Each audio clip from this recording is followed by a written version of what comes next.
आज का वीडियो सभी वीआईटी ट्रिपल ई 2025 एस्पिरेंट्स के लिए काफी ज्यादा इंपॉर्टेंट रहने वाला है, क्योंकि आज हम जो है एक ऐसी टॉपर स्ट्रेटेजी जो है डिस्कस करने वाले हैं कि किस तरीके से आप जो है एक बढ़िया स्कोर यहाँ पे वीआईटी ट्रिपल ई एग्जाम के अंदर निकाल सकते हो।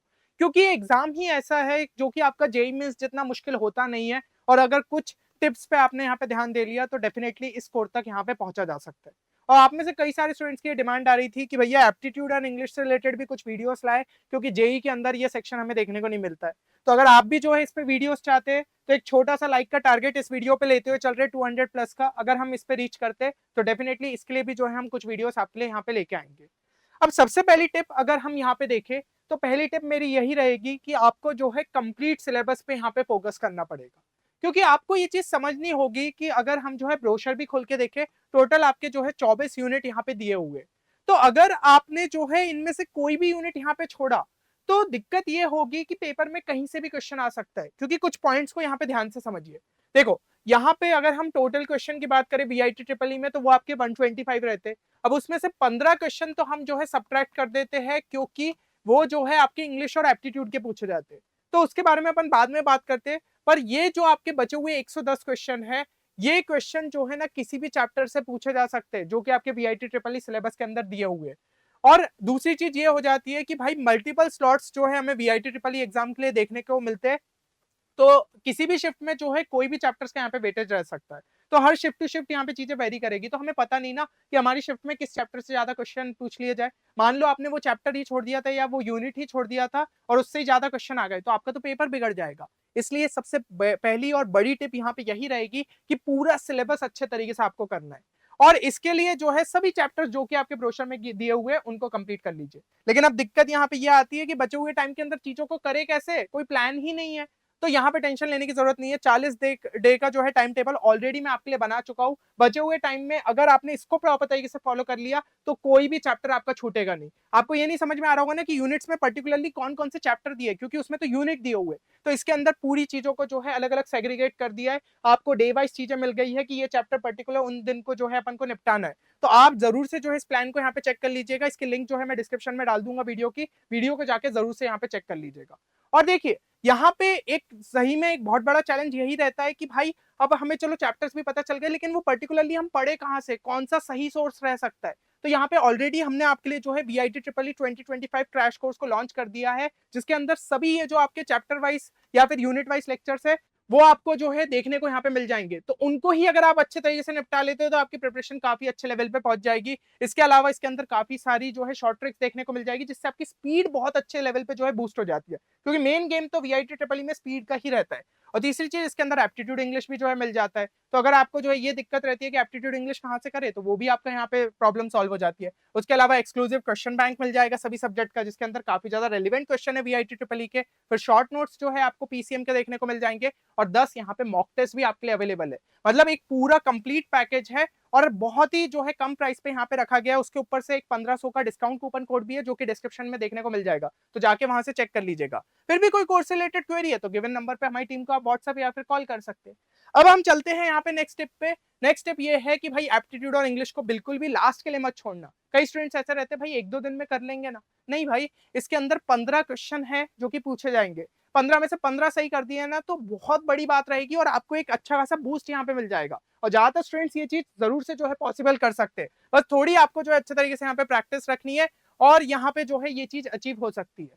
तो ऑलरेडी जो है हम प्लान कर रहे हैं कि आपके लिए एक सीरीज वैसे भी लेके आए, तो सिंपली जो है वीडियो को लाइक जरूर कर दीजिएगा। अगर अभी भूल गए तो वो सीरीज भी हम आपके लिए ले आएंगे। और आपको जो जो टॉपिक्स यहाँ पे ब्रोशर में गिवन है उनको आप ऑनलाइन भी सर्च करोगे ना, तो वहां से भी आप ज्यादा से ज्यादा क्वेश्चंस प्रैक्टिस कर सकते हो। बाकी कोर्स में तो ऑलरेडी लेक्चर्स दिए और मटेरियल भी मिल जाएगा प्रैक्टिस का, तो उसको भी आप चेक कर सकते हैं। नेक्स्ट स्टेप यहाँ पे ये रहेगी कि शॉर्ट नोट्स जरूर से यहाँ पे बनाए।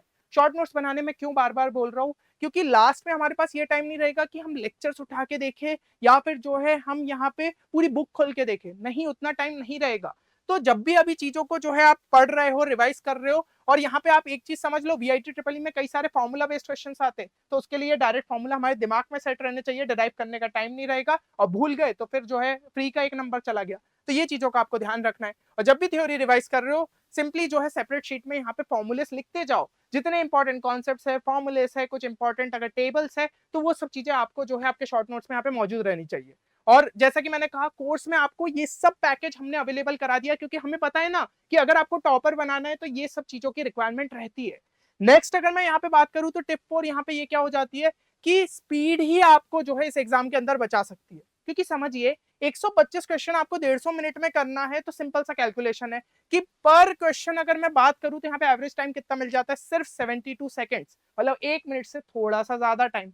भाई कभी कभी तो स्टूडेंट्स को जो है ना क्वेश्चन पढ़ने में ही टाइम चला जाता है, यहाँ पे पता चला 40-50 सेकंड, तो टाइम ही कितना बचेगा सॉल्व करने के लिए। इसलिए जरूरी ये हो जाता है कि हम जो है ना यहाँ पे कुछ शॉर्ट ट्रिक्स को भी जान ले, कुछ शॉर्टकट मेथड्स को समझ ले, जैसे सब्सटीट्यूशन हो गया, एलिमिनेशन हो गया, ग्राफिकल अप्रोच हो गया, ये सब चीजें हमें जो है क्वेश्चन सॉल्व करने में हेल्प करती है। तो इनको अगर आपने जो है क्वेश्चन के टाइम पे जो है लगाना सीख लिया, तो स्पेशली मैथ सेक्शन जो कि सबसे ज्यादा लेंथी पड़ता है स्टूडेंट्स को, वैसे तो क्वेश्चन ईजी रहते पर टाइम कम है उसकी वजह से लेंथी पड़ जाता है, तो उसमें जो है ये चीजें आपको अप्लाई करते हुए आनी चाहिए। जेई मेंस के लिए भी मैं ऑलरेडी अभी जो है सीरीज लेके आया था फर्स्ट अटेम्प्ट के टाइम, अगर आपने चेक नहीं करी है तो जाके उसको भी चेक करना, आपको समझ में आएगा इस टाइप के शॉर्टकट मेथड लग जाते हैं। कोर्स में भी वो चीजें आपको यहाँ पे वैसे बताई गई है। और देखिए यहाँ पे क्वेश्चंस को जो है ऑलवेज आपको टाइमर के साथ प्रैक्टिस करना चाहिए, क्योंकि अभी से आदत रहेगी ना तो एग्जाम के टाइम पे भी भाई टाइमर तो चलेगा ही, तो हमें टाइम कंस्ट्रेंट में ही जो है अपनी यहाँ पे प्रैक्टिस करनी है, तभी जाके हमारा दिमाग उस हिसाब से ट्रेन होगा। और कुछ डिफिकल्ट या फिर ट्रैप क्वेश्चन उसको आइडेंटिफाई करते हुए आना चाहिए। अभी भलाई 20 क्वेश्चन भी जो है टाइमर के साथ प्रैक्टिस कर रहे हो तो डेफिनेटली हो सकता है उसमें से 2 क्वेश्चन आपसे बन नहीं रहे हो, तो वो 2 क्वेश्चन आपको छोड़ते हुए आना चाहिए आखिरी के लिए, कि अगर टाइम बचा तो ही अटेम्प्ट करूंगा, नहीं तो छूट भी गए तो कम से कम भाई 18 क्वेश्चन तो सही करके आ रहा हूं, तो भी एक बढ़िया स्कोर जो है निकाल सकता हूं। ये चीज आपको यहाँ पे समझनी पड़ेगी। डिफिकल्ट या फिर ट्रैप क्वेश्चन को आखिरी में छोड़ दिया, और जब 18 क्वेश्चन कर लेते हो अपने आप कॉन्फिडेंस बूस्ट हो जाता है कि पता चला उन 2 में से भी एक आधा क्वेश्चन शायद बन जाए।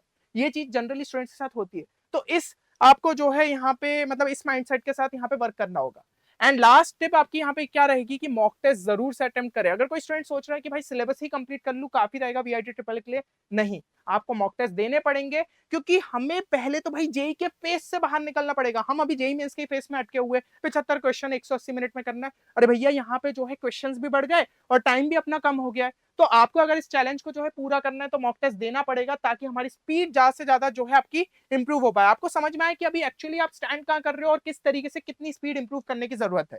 और इससे क्या है आपको ना अपनी इंट्यूशन पावर भी यहाँ पे बढ़ानी पड़ेगी। देखो लेट्स से कि आपके 125 क्वेश्चन है, उसमें से भाई आपके जो है 105 क्वेश्चन आपसे खुद से बन गए मॉक टेस्ट के अंदर, तो अब जो बचे हुए 20 क्वेश्चन है उसमें आपको जो है समझना पड़ेगा कि कैसे मैं उनमें से मैक्सिमम क्वेश्चन को सही कर सकता हूँ। तो उसमें जैसे स्मार्ट तरीका सोचा या फिर कुछ किसी ना किसी तरीके से कोई ना कोई एक ऑप्शन तक पहुंचना पड़ेगा, क्योंकि इस एग्जाम के अंदर नेगेटिव मार्किंग नहीं है, तो हमारा ट्राई यही रहना चाहिए कि सभी क्वेश्चन यहाँ पे अटेम्प्ट करके आए।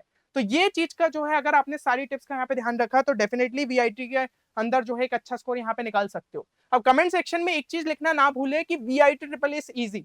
ये माइंडसेट आपको आपके दिमाग में यहाँ पे सेट करना होगा, तभी जाके इस एग्जाम को क्रैक किया जा सकता है। अभी भी अगर हम जेई मेंस में ये सोचते रहे मेरा जेई मेंस का रिजल्ट बिगड़ गया था, मैं सेकंड अटेम्प्ट को लेकर कॉन्फिडेंट नहीं हूं, तो मैं वीआईटी ट्रिपल ई में क्या कर लूंगा, नहीं, ये एग्जाम काफी ज्यादा डिफरेंट है और आप डेफिनेटली इस एग्जाम के अंदर अच्छा परफॉर्म कर सकते हो, अगर आपने अपना जो है कूल माइंडसेट रखा कि हाँ ये एग्जाम ईजी है और मैंने प्रैक्टिस अच्छे तरीके से कर ली और मैं इस एग्जाम के अंदर एक अच्छा स्कोर निकाल सकता हूँ। चलिए, तो उम्मीद करता हूँ आपको कहीं ना कहीं कॉन्फिडेंस मिला होगा और आप इन टिप्स को जरूर से यहाँ पे फॉलो करेंगे। मिलते हैं नेक्स्ट वीडियो में, तब तक के लिए टेक केयर।